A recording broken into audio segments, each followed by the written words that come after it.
أعوذ بالله من الشيطان الرجيم. بسم الله الرحمن الرحيم. الحمد لله رب العالمين، وبه نستعين على أمور الدنيا والدين، وصلى الله وسلم على سيدنا ومولانا محمد خاتم النبيين وعلى آله وصحبه أجمعين، ولا حول ولا قوة إلا بالله العلي العظيم. اللهم لا علم لنا إلا ما علمتنا إنك أنت العليم الحكيم، ولا فهم لنا إلا ما فهمتنا إنك أنت الواسع الكريم. نسأل الله سبحانه وتعالى أن يعلمنا ويفهمنا ويفتح علينا فتوح العارفين، إنه بذلك قدير وبالإجابة جدير، وهو حسبنا ونعم الوكيل. إلى حضرة النبي محمد صلى الله عليه وسلم. الفاتحة. بسم الله الرحمن الرحيم. الحمد لله رب العالمين، الرحمن الرحيم، مالك يوم الدين. إياك نعبد وإياك نستعين. اهدنا الصراط المستقيم، صراط الذين أنعمت عليهم غير المغضوب عليهم ولا الضالين. آمين. Wa fardul wudu'i, dan adapun fardu wudu. Fardu wudu, rukun wudu, sama itu istilahnya. Ghuslul wajhi, yang pertama adalah membasuh wajah. Wal yadaini ilal mirfaqaini, dan membasuh kedua tangan hingga kedua sikut. Wa mazhu ba'dir ra'si, dan mengusap sebagian kepala. Wa ghuslur rijlaini ma'al ka'bain, dan membasuh kedua kaki hingga kedua mata kakinya, dari dua mata kaki ke bawah, dan dilebihkan ke atas dua mata kaki untuk mendapatkan kewajibannya itu. Marrotan dilakukan sekali-sekali, karena mendua atau tiga kalikan itu hukumnya sunnah, taslis sebagaimana yang lalu. Ma'an niyati, disertai dengan niat ketika membasuh wajah. Wat tartibu, dan selanjutnya adalah tertib, nggak boleh ngacak, harus wajah, tangan, dan seterusnya. Nah, ini penjelasannya sudah lalu karena memang masuk dalam penjelasan bab mandi kemarin. Disunnahkan itu kita wudu, baik di pertamanya ataupun pengakhirannya. Kalau di pertamanya bagusnya tatkala membasuh kaki diakhirkan. Kalaupun kita mau melakukan secara sempurna boleh-boleh saja.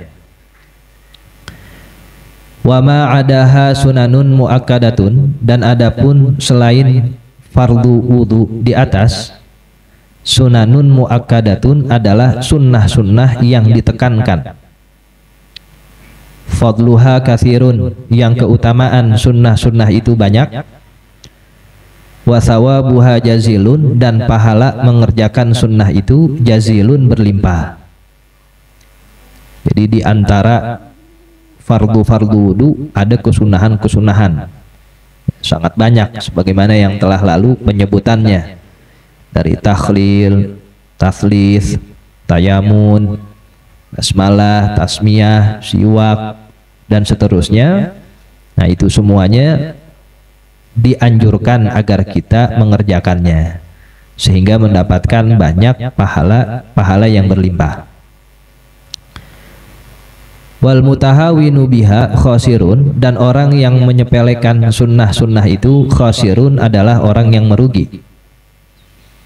Bal huwa bi asli faraidihi, bahkan ia terhadap pokok kefarduannya mukhatirun, itu membahayakan, bahkan bisa membahayakan kefarduannya kalau dia menyepelekan untuk meninggalkan sunnah. Emang dari pertamanya yang disepelekan sunnah-sunnahnya, tapi lambat laun terbuka keinginan untuk meninggalkan fardunya, begitu. Dimulai dari yang sunnah-sunnah, sunnah, lama-lama ya sekali doang kagak membasuh tangan, lama-lama begitu tuh, karena mutahawin. Orang menggampangkan, menyepelekan sesuatu yang sunnah, lambat laun nanti naik ke atas-atasnya itu berani dia. Nah, ustaz kampung gak usah dengerin, yaitu nyepelein umpama ini bagian-bagian yang paling rendah. Lama-lama entar, imam mazhab gak usah dengerin, lama-lama begitu. Jadi dia berani yang kecil itu membuat potensi yang kebuka adalah hal-hal besar. Nah, makanya jangan menyepelekan sunnah. Umpama tidak mengerjakan, tapi jangan sampai menyepelekan atau menggampangkan, sehingga tidak terbuka hal-hal yang besar. Nah, yang di kitab itu kan udah nggak relevan di zaman sekarang. Pertama yang disalahin kitab, lama-lama apa? Hadis. Kan Rasul 14 abad yang lalu. Sekarang udah gen Z apa namanya? Gen apa? Gen 1, gen 2 itu mobil ya. Ya artinya kebuka yang besar-besar. Lama-lama Quran gini percaya. Nah, maka kata para ulama, tutup hal-hal yang membuat kamu menyepelekan itu sehingga tidak terbuka yang lebih besar lagi.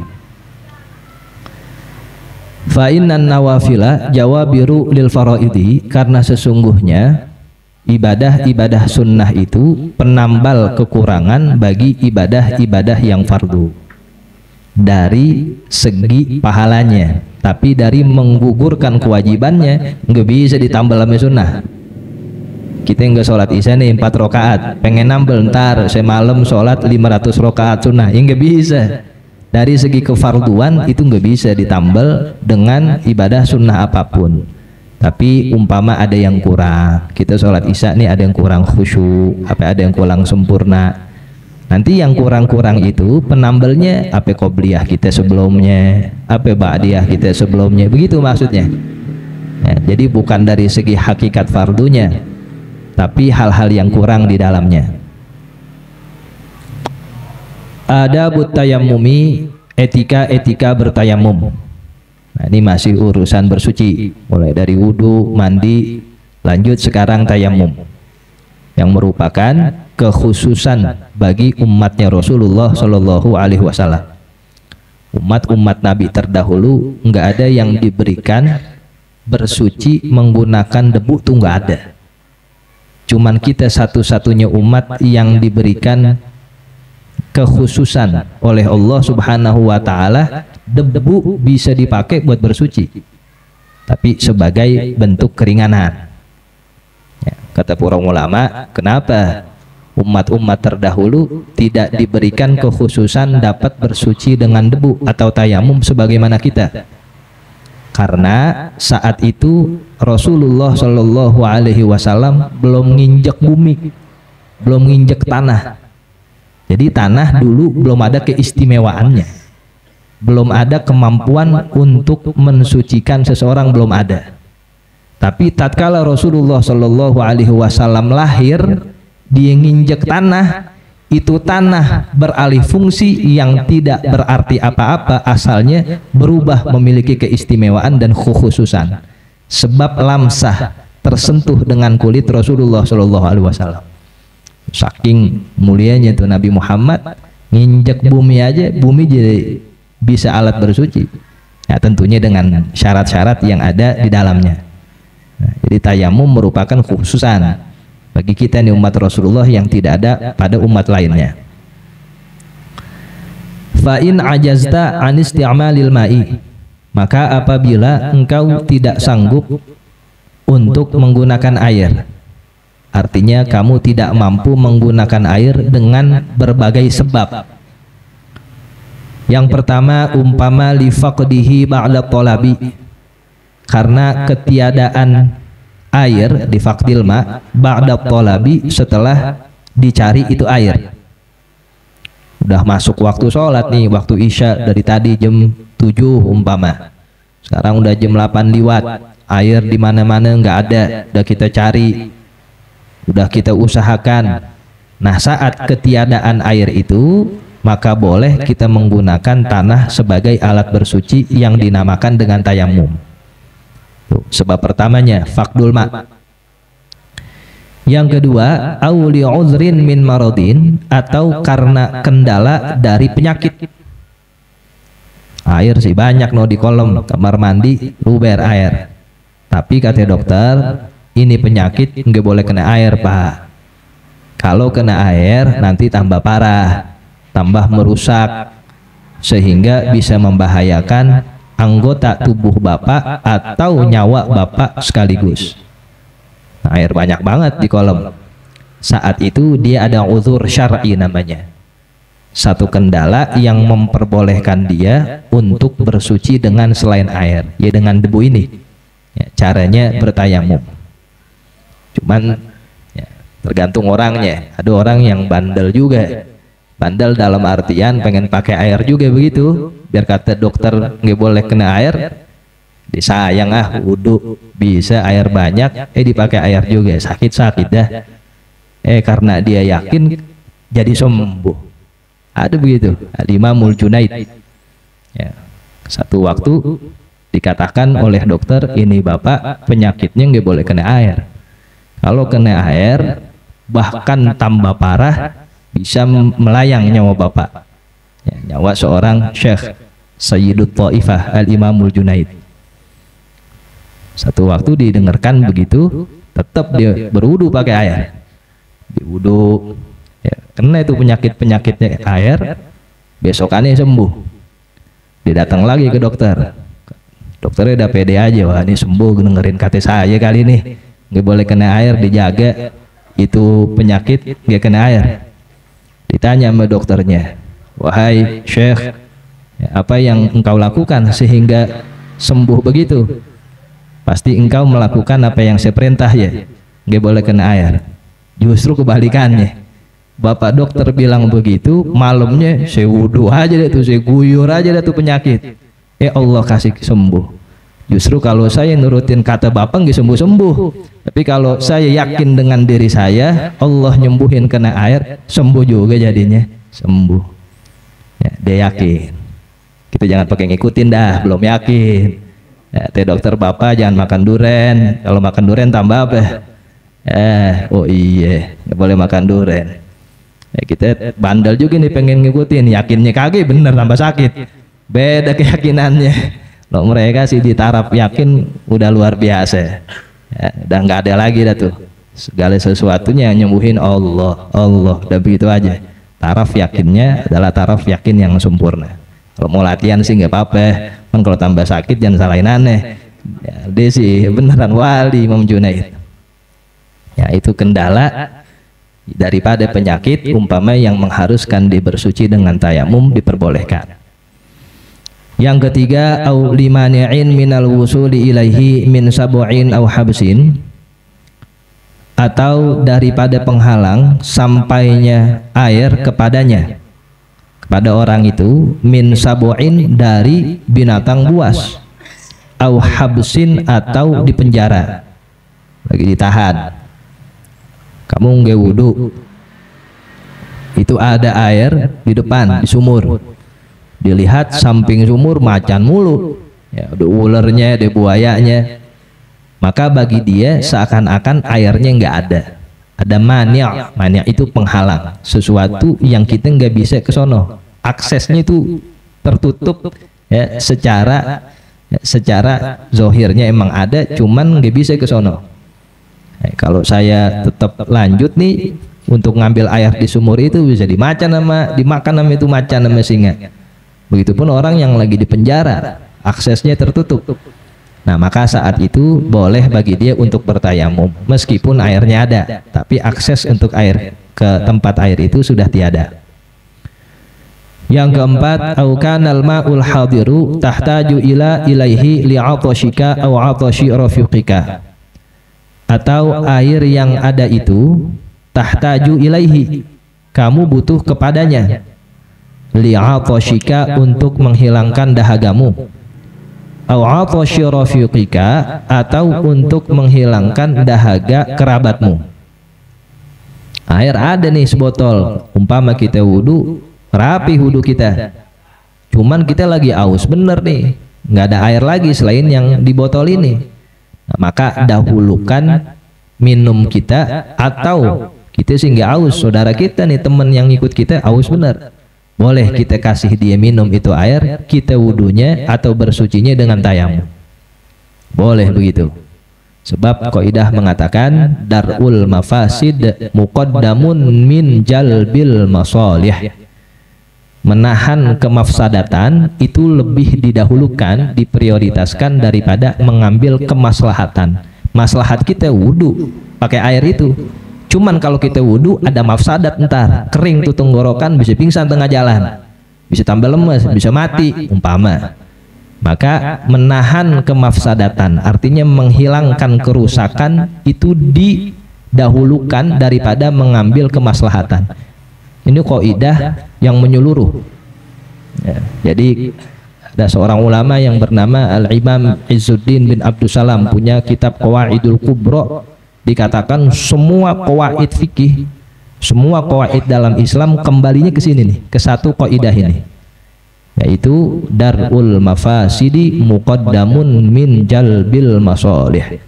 Kita mau ngaji, jalan ada nenek-nenek mau nyebrang, ngaji kan maslahah, jalbul manfaah, jalbul masalih. Ya, tapi tuh nenek-nenek kalau kita kagak bantuin sampai jam 11 malam kagak nyebrang-nyebrang tuh dia. Nah, ya deh, saya kagak ngaji dulu dah nih. Ya kita tolongin dia, kita anterin ke rumahnya, didahulukan. Jadi yang sifatnya menghilangkan kemafsadatan itu didahulukan di dalam agama kita daripada mengambil kemaslahatan. Maslahat wudu pakai air, cuman abis gitu ada mafsadat nih, bakal aus kita, temen kita bakal aus, pingsan ntar tengah jalan. Hilangkan tuh kemafsadatan, minum, habisin air, ntar kita wudu. Allah kasih rukhsah yang namanya tayamum, silakan digunakan. Yang kelima, aukana milkan li ghairika, atau keberadaan air itu milik orang lain, milik selain engkau. Walam yuba, dan itu air tidak dijual illa bi aktsara min samanil misli, kecuali lebih banyak dari harga normal. Air kemana-mana nggak ada kita cari. Ada tetangga kita yang punya air sebotol doang, kata tetangga kita, aneh jual dah nih air, itu kalau mau bayarin. Biasanya air sebotol berapa? 10.000, ambil dijual 1 juta dijual. Ya dia tahu orang gak ada yang lagi punya air mandi doang, dimahalin. Artinya lebih banyak daripada harga biasanya, lebih besar dari harga normal. Maka keberadaan kita saat itu seakan-akan tidak menemukan air. Biarpun ada dekat kita, seember, mandi jual sama orangnya. Kecuali sama dia dijual dengan harga standar, harga normal. 10.000 ya dijual 15.000 masih masuk akal dah, atau 20.000. Tapi kalau udah hampir 100.000, nah itu di luar saman misil namanya, di luar harga normal. Maka keadaan kita saat itu seakan-akan orang yang tidak memiliki atau berjumpa dengan air dan dibolehkan bertayamum. Au kana bika jirahatun, atau ada padamu luka, au maradun, atau penyakit, takhafu minhu ala nafsika, yang engkau khawatirkan dari penyakit itu ala nafsika, atas dirimu. Maka kalau dipakai itu air semakin berbahaya, semakin mengkhawatirkan. Nah, maka keadaannya sebagaimana yang telah lalu, tidak menjadi orang yang menjumpai air, boleh bagi dia bertayamum. Fasbir hatta yadkhula waqtul faridati, maka sabarlah engkau sehingga masuk waktu sholat fardunya. Tuh syaratnya tuh. Jadi syarat tayamum harus masuk fardu sholatnya, harus masuk waktu fardu sholat. Umpama kita mau sholat maghrib, kita udah cari-cari air, tapi belum azan maghrib, enggak boleh tuh kita melakukan tayamum. Nanti pas azan maghrib cari lagi tuh air. Beda sama wudu. Kita mau sholat maghrib, wudu 5:30 ya boleh-boleh aja, biarpun waktu maghribnya belum masuk. Tapi tidak dengan tayamum. Kenapa? Karena tayamum tuh toharatun dorurah, toharat yang sifatnya darurat, emergensi. Dia bisa dipakai kalau dalam keadaan kepepet. Sementara kalau waktu belum masuk, belum kepepet namanya, orang waktunya belum masuk. Nah tungguin azan, azan maghrib, cari seukuran kita bisa mencari air itu. Kalau nggak ketemu baru kita bertayamum. Jadi tayamum itu tidak bisa dilakukan kalau waktu sholatnya belum masuk. Tsumaqsid sa'idan thayyiban, kemudian menujulah engkau ke gundukan tanah thayyiban yang baik, yang halal, tanah yang bisa dipakai untuk bersuci, yang belum mustakmal, yang tidak ada kotorannya. Alaihi, atas tanah itu, turabun khalisun tahirun, terdapat debu khalisun yang murni, tahirun yang suci. Tuh, syaratnya. Jadi kita bertayamum menggunakan tanah yang berdebu. Fisik debunya itu kelihatan, kepegang. Kan tegas tuh kata pengarang, alaihi ya ala, ya ala atin atau as-sa'id tadi, turabun khalisum tahirun. Di atas tanah itu atau di dalam tanah itu terdapat debu yang murni, yang suci. Bukan kita tempel-tempelin tangan ke tembok atau ke meja atau ke bangku. Ya, menurut mazhab lain boleh begitu. Cuma nih ngomongin mazhab kita Syafi'i. Kalau dalam mazhab Syafi'i yang namanya tayamum, debunya tuh ada fisiknya. Yang kita pegang tuh nempel debu-debunya, eres-eresannya berasa di telapak tangan kita. Itu baru namanya tayamum. Kalau di meja begini, ya di tembok kan ada debunya juga. Iya, cuman debunya itu enggak berbentuk, enggak ada fisiknya. Ya, di apa namanya jok atau kursi pesawat, apain begini? Kalau ada debunya kursi pesawat itu yang bersihin udah dipecat tuh. Pasti kan dibersihin sama dia tiap hari. Ya iya, mau ngapain begini-begini. Nah, makanya yang benar, umpama kita mau berpergian apa sebelumnya jamaah takdim atau ntar jamaah takhir, ya sholat di dalam pesawat itu banyak perselisihan para ulama, banyak banget. Ya, bahkan ada kitab khusus yang membahas itu. Ya, sekarang bukan tempatnya. Artinya, kalau kita mau bertayamum sesuai dengan mazhab Syafi'i, cari tanah yang benar-benar tanah, ada debunya, yang masih suci, yang bersih. Jadi bukan nempel-nempel di karpet begini. Ya, kan berdebu, ya emang penting ngelihat debunya. Ya, debunya itu harus berfisik, artinya berbentuk. Kita pegang sehingga nanti ada eres-eresannya di wajah kita, di tangan kita, meskipun nggak sampai muka kita berdebu semua. Ya, tapi ada yang kita rasakan nempel tuh debu-debu di atas permukaan wajah dan tangan kita. Fadrib alaihi bikaffaika, maka tepukanlah atasnya itu bikaffaika dengan kedua telapak tanganmu. Dhamman, dalam keadaan merapatkan, baina asabi'ika, di antara jari-jarimu. Ketika nepok rapat jarinya. Ya, bukannya terbuka tapi dalam keadaan rapat. Wan wistibahata fardhis sholati, dan niatkanlah agar diperbolehkan melakukan sholat fardu. Nawaitu tayammuma listibahati fardhis sholah. Saya niat tayamum agar boleh melakukan sholat fardu. Karena tayamum tidak menghilangkan hadas. Kalau wudu kan irafil hadas. Kalau tayamum listibahati sholah, buat boleh diperbolehkan, buat diperbolehkannya sholat. Wamsah bihima, dan usaplah dengan kedua telapak tanganmu itu wajhaka, akan wajahmu, marrotan wahidatan, satu kali. Sebagaimana kita mengusap wajah ketika wudu, begitupun kita usap wajah kita satu kali ketika bertayamum. Wala tatakallaf isolal hubari, dan janganlah engkau memaksa agar sampai itu debu-debu ila manabiti sya'ri, ke tempat tumbuhnya rambut, khaffa au kasufa, tipis atau lebatnya. Tuh. Jadi kata pengarang, gubar memang harus ada debunya, tapi beda dengan wudu. Kalau wudu kan kudu rata sama air, tapi kalau tayamum cukup kita mengusap wajah dengan debu itu, enggak mesti muka kita jadi berdebu semua. Ya, ntar orang urug lagi. Artinya cukup udah ada debu, ya sekedar kita usap semuanya. Adapun yang nempel dikit nggak apa-apa, karena memang tayamum tidak menghilangkan hadas, beda dengan wudu. Nah, artinya apa? Selain kita jangan memaksakan semuanya kudu berdebu, di situ tegas ubar, memang harus ada dubanya. Wa in qalla, meskipun sedikit, meskipun nggak merata, nggak sampai kita ya ratain ke tempat-tempat jenggot, kumis, bulu mata, bulu alis sebagaimana wudu, nggak mesti. Cuman ketika kita bertayamum itu ada debunya, ada gubarnya, fisiknya tuh ada.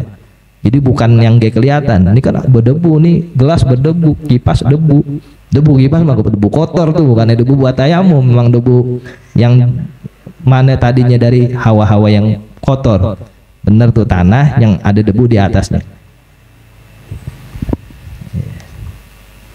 Kita lagi apa-apa. Suman zakhotimaka, kemudian lepaskanlah cincinmu. Wadrib dorbatan saniyatan, dan tepukan dengan tepukan yang kedua. Tadi yang pertama buat wajah, yang kedua nih buat tangan. Kalau memang pakai cincin, lepas dulu, tepok lagi. Pada tepokan yang kedua, mufarrijan baina asabi'ika, dalam keadaan merenggangkan di antara jari-jarimu.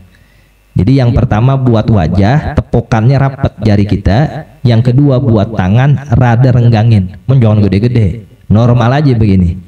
Jangan, mufarrijan tuh beda dengan muntasyuron. Kalau muntasyuron kita paksa buat gede begini. Mufarrijan ukuran normal begini aja, untuk kita nanti membasuh tangan kita atau mengusap saat tayamum. Wamsah bihima, dan usaplah dengan kedua telapak tanganmu itu. Yadaika, wamsah bihima, dan usaplah dengan keduanya. Bi yadaika, kedua tanganmu. Ma'a mirfaqaika, sampai kedua sikutmu, itu dengan tangan kanan untuk mengusap kiri kita, telapak tangan kanan untuk mengusap tangan kiri kita sampai sikut, telapak kanan kita untuk mengusap tangan kiri kita sampai sikut, ya, sebagaimana wudu. Fa illam tastaw'ibhuma, maka apabila engkau tidak dapat meratakan keduanya, maksudnya meratakan kedua tanganmu itu dengan sekali tepukan tadi, fadrib dorbatan ukhra, maka pukullah dengan pukulan satu kali lagi. Ila antas taw'ibahuma, sampai engkau dapat meratakannya, meratakan kedua tanganmu itu. Sumamsah, kemudian usaplah ihda kaffaika bil ukhra, salah satu telapak tanganmu, bil ukhra, dengan telapak tangan yang lain. Jadi yang luar dengan telapak tangan dalam, nanti yang bagian kiri yang luarnya dengan telapak kanan yang dalam. Wamsah ma baina asabi'ika bitakhlil, dan usaplah di antara jari-jarimu bitakhlil, dengan menyela-nyelanya. Terakhir kita masukkan begini, ya, sebagaimana dilakukan saat wudu. Wa sholli bihi fardhan wahidan, dan sholatlah dengan tayamum itu satu sholat fardu. Jadi satu tayamum berlaku buat sekali sholat fardu. Meskipun buat sholat fardu setelahnya belum batal kita. Kalau wudhu kan bisa dipakai lagi, kita sholat maghrib belum batal, azan isya boleh kita langsung sholat karena belum batal. Tapi kalau tayamum hatta belum batal nggak boleh, harus tayamum lagi. Tapi tunggu waktunya isya datang, nah kita untuk bertayamum lagi meskipun belum batal, karena satu tayamum buat satu kali fardu. Wa ma syi'ta minan nawafili, dan sholat yang engkau hendaki dari sholat-sholat sunnah. Kalau sholat sunnah boleh kita pakai dengan sekali tayamum selama belum batal. Fa in aradta fardhan tsaniyan, maka apabila engkau ingin melakukan sholat fardu yang kedua, fasta'nif lahu tayammuman akhara, maka mulailah baginya dengan tayamum yang lain meskipun tadi engkau belum batal. Sudah.